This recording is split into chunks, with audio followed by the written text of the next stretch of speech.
For those early settlers, the mail was a vital link to family and friends as transportation was difficult.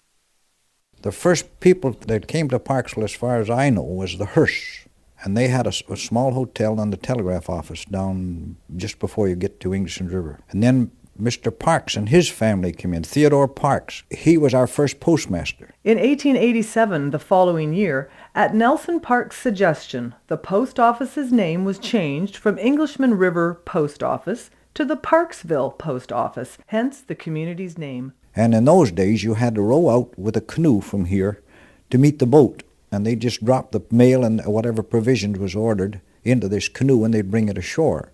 The French Creek Post Office was built in 1888 on waterfront land owned by the Botts brothers, two Frenchmen for whom the creek is said to be named after. It was constructed close to the mouth of French Creek in the area known today as Columbia Beach.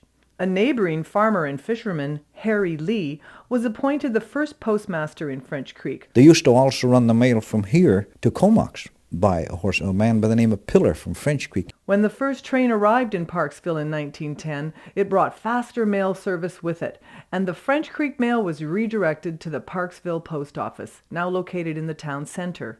The French Creek Post Office closed a year later. Across the district, other government-appointed postmasters operated small rural postal outlets. When they came down, my grandfather was the mailman, a postmaster, and the pictures of the house, that was the post office. The train used to go through and they had a big arm, and they would drop the mail bag off on this arm, and that mail stop was called Bryn Mawr. And it still is a sign there yet, and it's just at the end of my property, and says Bryn Mawr. An official post office was established in Anus around 1913 at the Arlington Hotel and then moved in 1940 to Oman's General Store, located near the intersection of Northwest Bay Road and the highway. The original building still stands there today. Postcards depicting local scenes were a popular item to send in the mail, often hand-tinted with a message written on the back side.